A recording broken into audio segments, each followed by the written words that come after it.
Tonight on AfterBuzz TV, Thursday Night Football After Show, NFC South Battle. The Atlanta Falcons travel to Tampa to take on the Bucaneers. Stay tuned.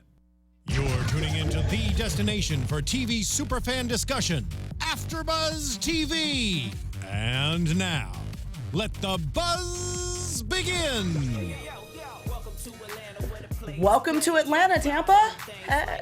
I mean, the game was in Tampa, but it felt like Atlanta because they just treated it like a home game tonight. They really did. Yep. And we're going to break it down for you live on AfterBuzzTV.com, the AfterBuzz TV YouTube page, iTunes, SoundCloud. You're liking, subscribing, telling your friends about the wonderful world of AfterBuzz. What is up, everybody? I'm Josh Tariff.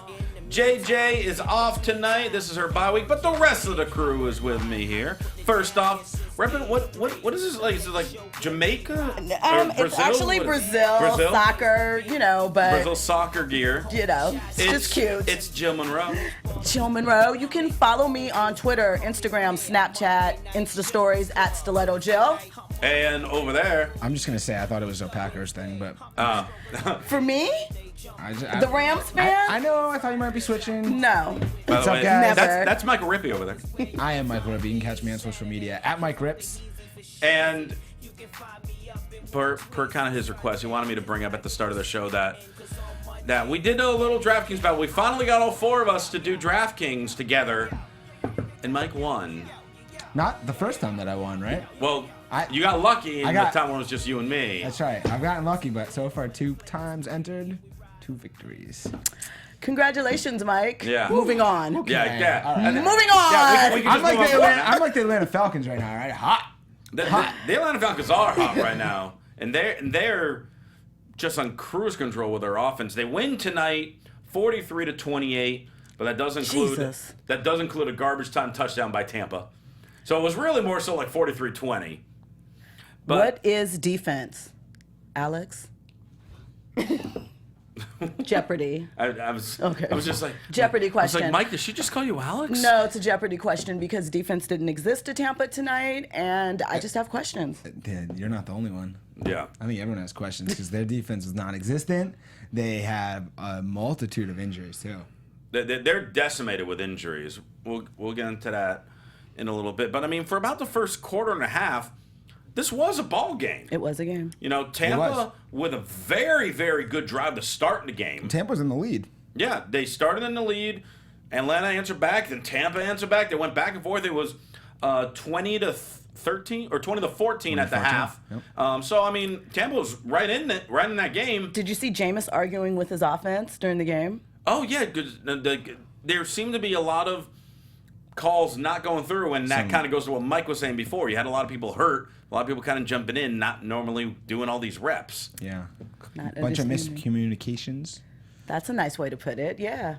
Yeah, and then Atlanta in like the third quarter just like, we'll just destroy them now. I was impressed by Atlanta tonight, and not because that Tampa's not a great opponent, but Atlanta came out to play, and they kept their foot down on the throttle. And on Thursday night especially, that's impressive. On a short week, I know Tampa's not far from Atlanta, but they're still the visiting team. They didn't have a lot of time to prep, and they came out hot, and they kept their foot down throughout the game, kept putting points on the board. Matt Ryan looked excellent. Julio was great.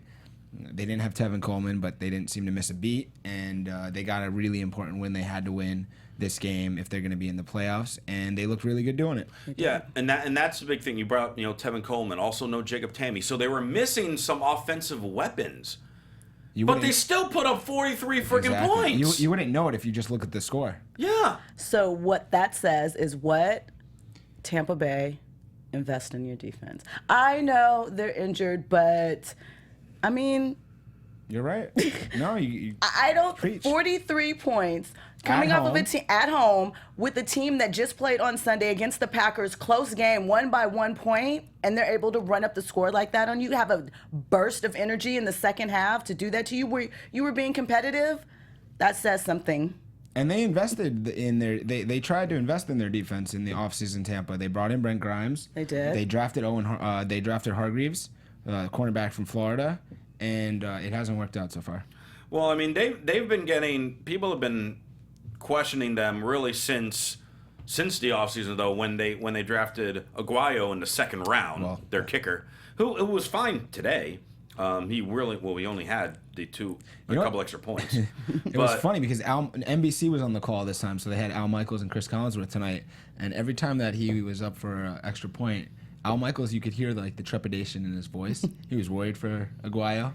Thought he was and Chris Collinsworth kept talking about it, about how he could sense that Al Michaels was concerned that he was going to miss extra points. That's how bad it is for the second round kicker. Yeah, and in Tampa, like we said, I mean, not only are they decimated with injuries on defense, but first off, Vincent Jackson's still out, pretty much done for the year. Yeah. And I mean, he is kind of on the older side now for being a receiver, so we'll have to see what happens with him. I don't think he'll actually be back in Tampa again. He might not. Then you had Doug Martin out still. Jaquiz Rogers, who former Falcon, and probably having the best season of his career, really due to Doug Martin's injury, he got hurt. Yeah. So you had some running backs that we never heard of tonight. Peyton Barber, Peyton Barber, Antoine Smith, and Antoine Smith, and both of them combined for 56 yards. They had just brought back Mike James. Last minute for one carry. Mike James. Yep. So is what you're saying that it was really the injuries that took Tampa Bay out of this game, and not just... I wouldn't expect Tampa to win this game when they were healthy, but it definitely would have been a much better contest. Because really, this game was Mike Evans versus the Atlanta Falcons. Yeah. And Atlanta's strategy was simple, let Mike Evans get his. He'll get his numbers. Yeah. Fine. We're just going to make sure no one does anything out of the ordinary.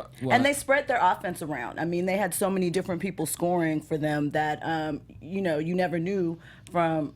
play to play, drive to drive, sort of who was going to get the ball. Speaking of Mike Evans, he left late with an injury. We saw there was a period there at the end when the game was out of reach that Jameis got hurt, took a bad hit, a type of hit that you can't take if you're the quarterback, if you're the franchise quarterback for your team. We saw it with Cam doing it, and he got knocked out for a game. When you're down that much with that little time left, why are you running with the quarterback on a two-point play? conversion? I think that's a terrible play call by the coach. You can't do that. You can't put your franchise quarterback in that type of position to take a hit that might get him hurt for 2 points when you're down by a lot. I mean, you got to save those plays. And Jameis has got to do the same thing as Cam, because if Jameis is going to take those type of hits, I know he's a big guy and he's a bruiser and he can absorb a lot of hits, but as the quarterback, you cannot put yourself in that position. It's just too valuable to the team, and I get it. Tampa's not going anywhere this season. You can't do that. Well, they're certainly not now. I mean, if they won this game, then they're like, okay, you're not. It's not out of reach or anything, but they're pretty much. It's out of reach. They're pretty much out of reach now. Yeah, it's out of reach. Atlanta's got a stranglehold in that division now. They do, and certainly they're way better positioned than Tampa is. Yes, especially after tonight. Yeah, and let's go and let's kind of talk a little more about Atlanta here, because we already talked about how great Julio Jones was. But I think really the key thing for Atlanta this year has been Mohamed Sanu. Because Sanu came in the offseason, and it was finally a legit number 2 receiver for Atlanta. And all of a sudden, it puts less pressure on Julio. And who is frequently hurt. Yeah, he has. I mean, he's been, for the most part, this season pretty healthy. I think he's only missed one game this year. He's been good this year. Yeah. He was good this year. But it spreads it. So, I mean, you got Freeman and Coleman running it. You obviously have Julio. Now you got Sanu. Gabriel tonight, very impressive. So you got, for once, really, Matt Ryan has. And you mentioned Austin Hooper, adding him into the mix too. Tonight, for the injured Tammy, he got a touchdown. So Matt Ryan really has a plethora of weapons tonight. You're giving me a smile because you liked the fact that I used plethora correctly, didn't you? I think that is a great word. I like SAT words. Yes. Got a $5 word in there. So with that, they're really expanding, making themselves really noticeable. And Matt Ryan, to me, because this is officially a halfway point of the season, Matt Ryan, to me, is your MVP if the season ended today. Not Derek Carr? Yeah, I'm going to have to disagree. Derek Carr is certainly up there. I'm going to have to disagree. But right now, I would pick Matt Ryan as my MVP. I would say it would be fair to say that Matt Ryan is having an MVP caliber type year. Mm-hmm. If I was looking around the entire league right now, he's not my MVP, but he's up there in the top 5. He's having a great year, and he's in the debate. I think he's already surpassed his season total of last year touchdowns thrown. and it was only game 9 tonight.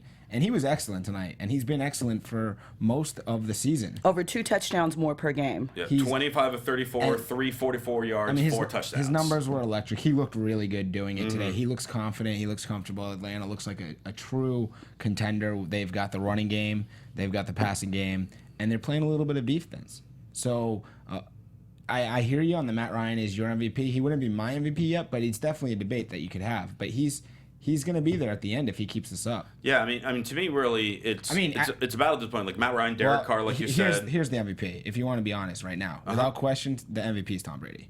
I was gonna say. I know he missed the first 4 games. I was gonna say it's between Brady, Carr, Ryan, and Ezekiel Elliott right He's now. missed the Ezekiel 4 Elliott's games. been really good. Yeah, leading the league in rushing right now. He's having a great year, Ezekiel Elliott, and quarterbacks often win that award. So Matt Ryan is definitely in contention. Don't get me wrong. Oh yeah. But for me, he's not number 1, but he's having an MVP caliber season. So I hear you totally. What about Arizona Cardinals running back David Johnson? Some consideration, right? You know, not if they don't make the playoffs. He's having a good year, but he's not in consideration yet. Yeah. No.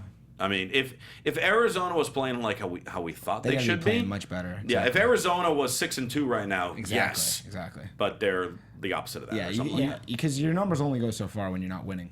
If you get the numbers and you're winning, now you got a real case for MVP. But here's the real test with Atlanta, and it's really coming these next over these next few weeks. I know, Jill. I know you got their schedule next few weeks do. Because the thing with them is they've really only played 1, maybe 2 really good defenses so far.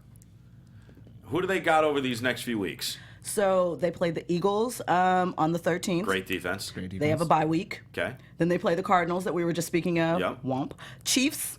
Good defense. Then they face my Rams here. Good defense. And then the 49ers, December 18th. So all winnable.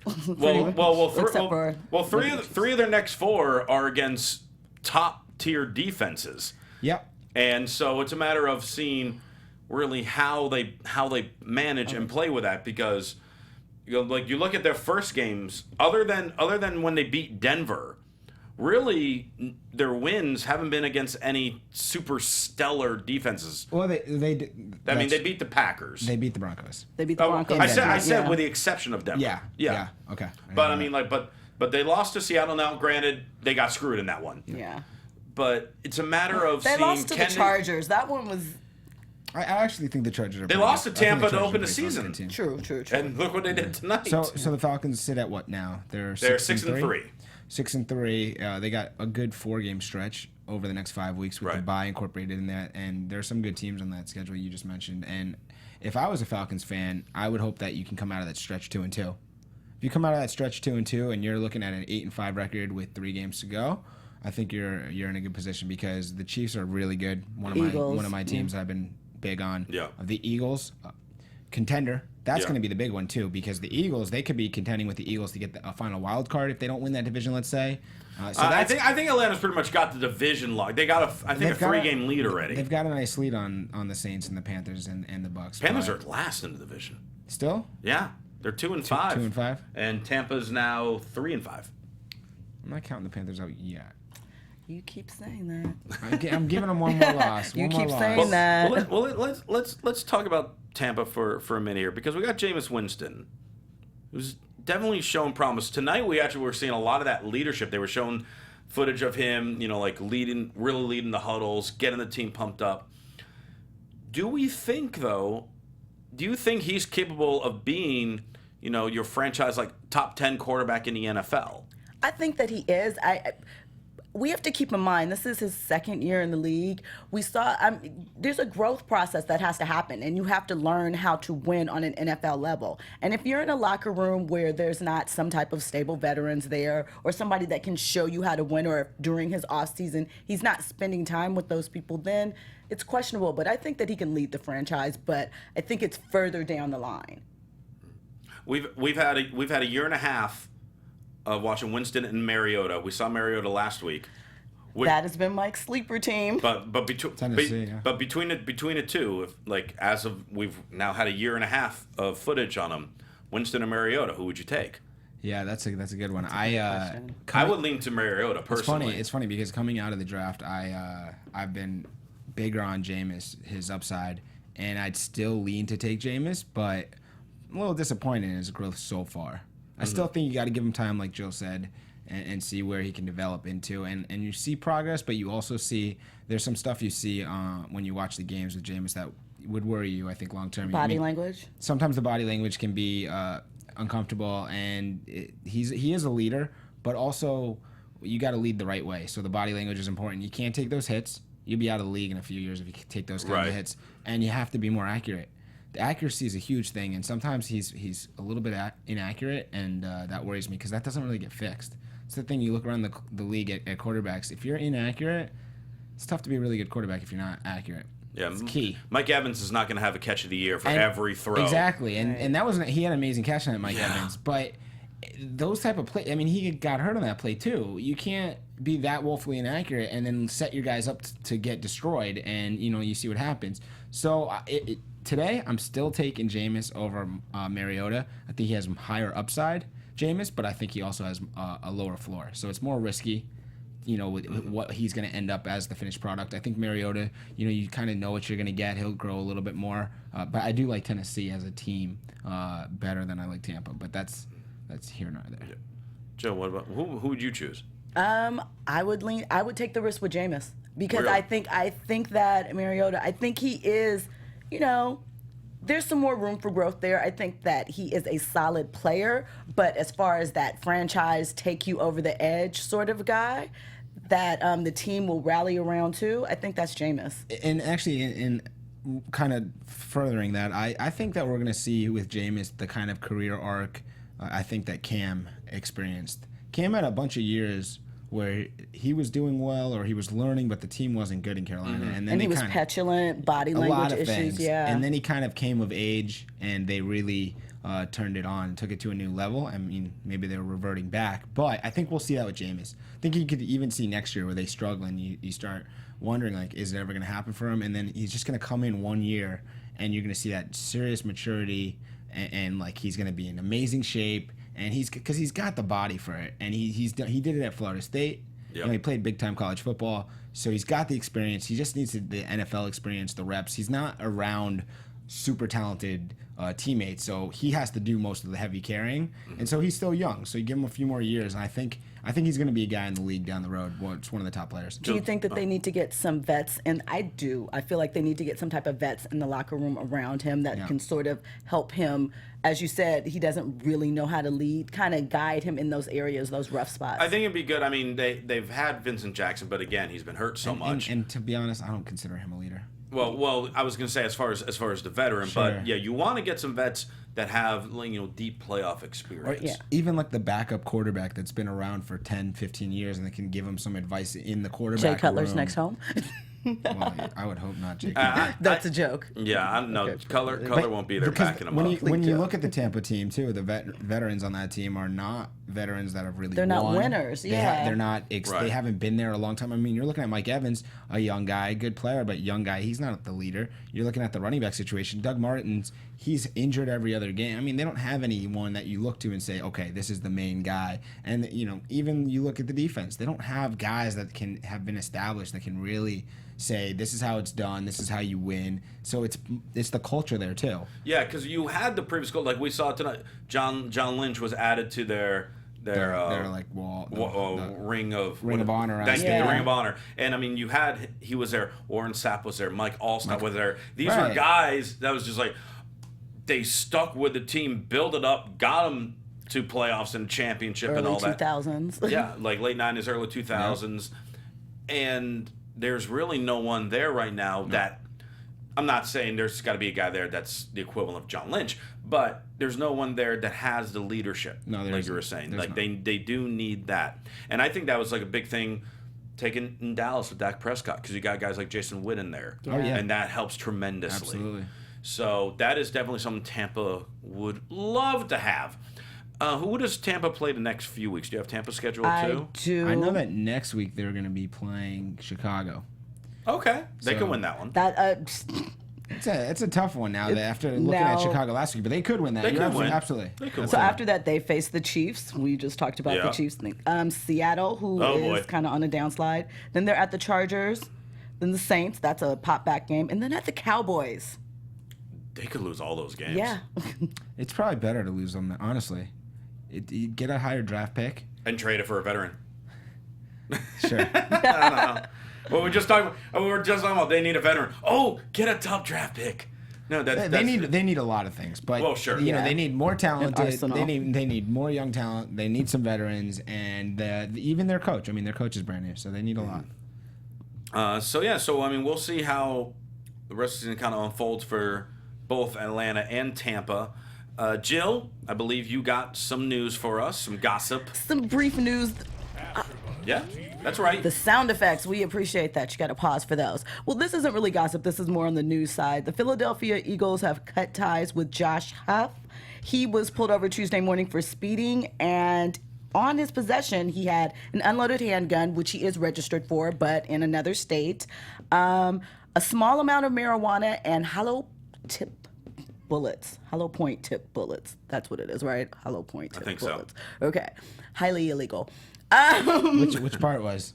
Yeah, which one of those was the illegal part? I'm gonna go with the bullets because you can kind of get around the gun. You know, you're registered for it in another state. You probably forgot it was in your bag, how it got there, whatever. We're gonna give him the benefit of the doubt of that. But he was arrested, and initially the Eagles said that, kind of implied that they were going to stand behind him, though punishment. But then they decided to cut ties because They remembered he wasn't that good. right? Yeah, there's that. There's that, and I mean, these are the times you should not stand behind your players.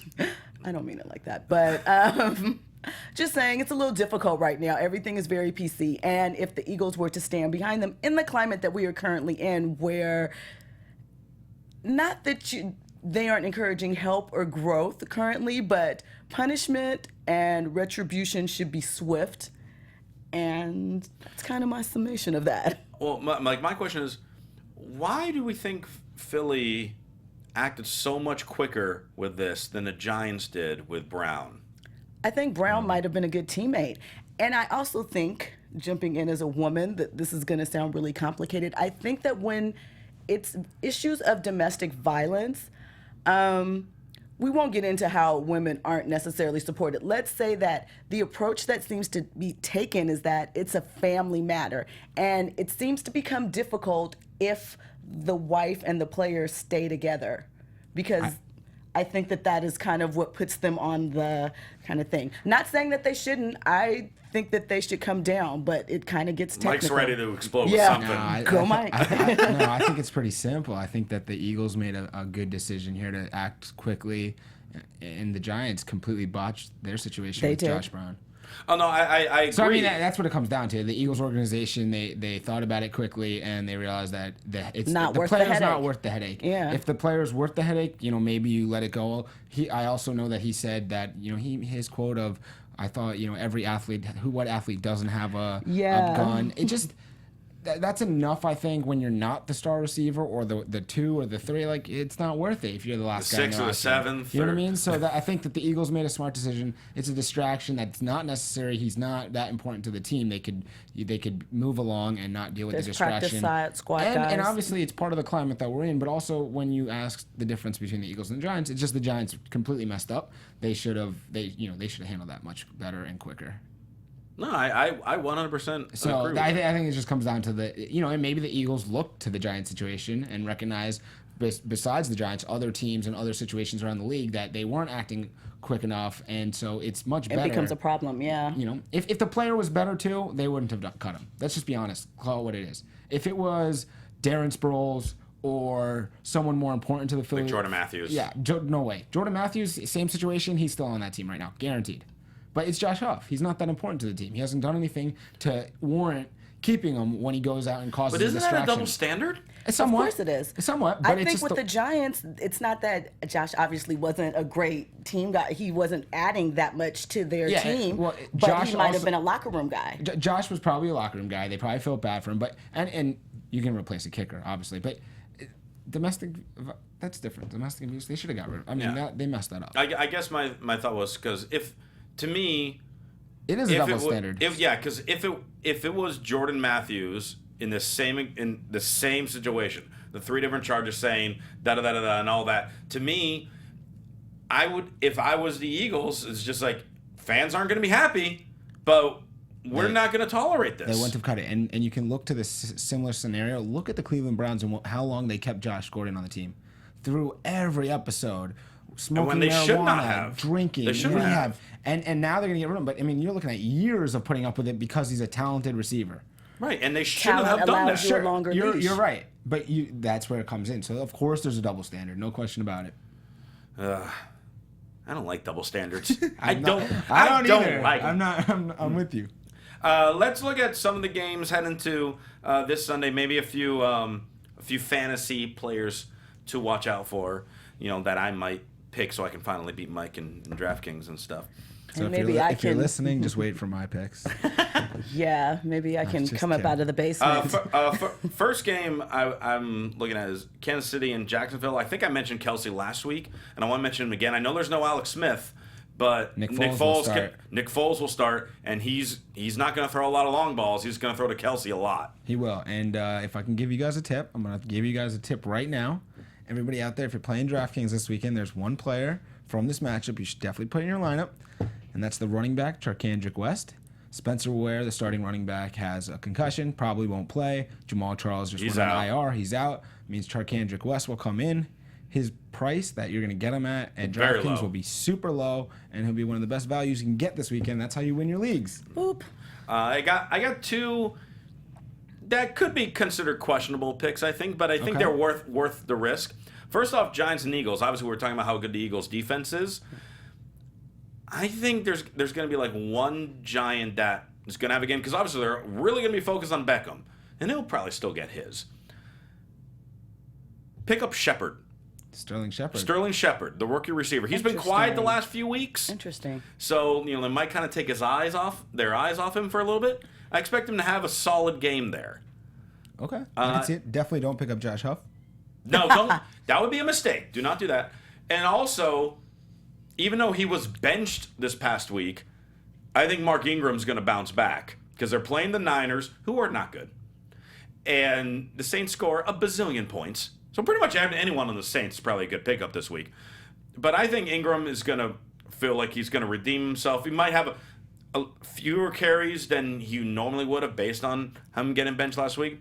But I see this guy having between 15 and 20 fantasy points. I will say that Mark Ingram's value has never been lower. So if you're going to be able to use him at a cheap price and maybe get something out of him when no one's expecting, it would be this week for sure.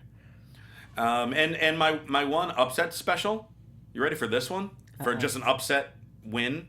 Okay. How about Monday night? Buffalo goes into Seattle and beats them. I said that on Monday Did you Night say that Football. last week? I picked Buffalo. Monday. Or this past Monday Monday. night. Yeah, Monday.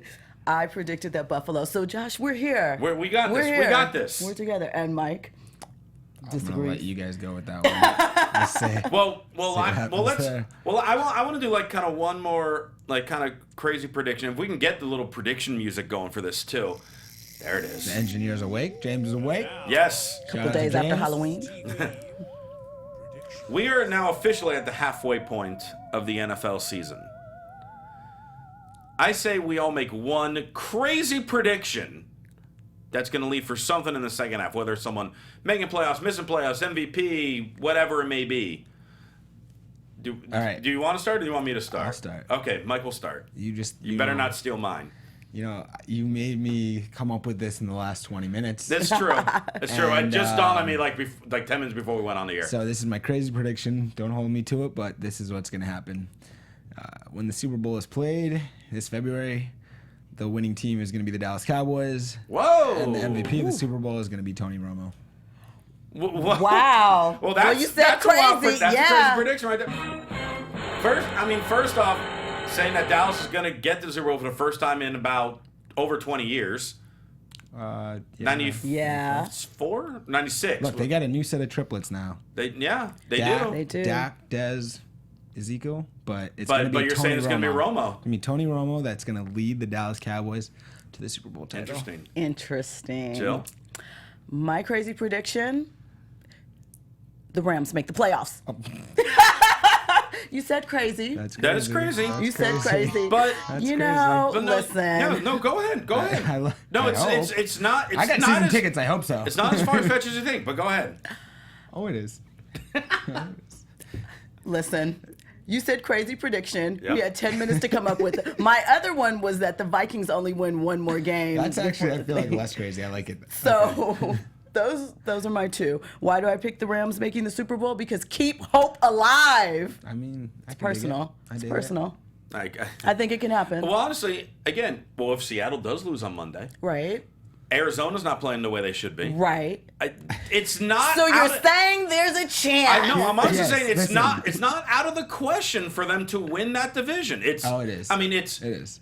Are the odds in their favor? No. No. But they got a lot better chance than the Niners, Well, That's true too. okay. and the Niners crushed them at the start Here's of the the thing: season. all the teams can keep losing, but the Rams have to win, and the Rams keep losing, so we have a problem with our situation. We'll golf hope start this alive. year. We'll golf start this season. No. Okay. So my crazy prediction, which she kind of spoiled a little bit.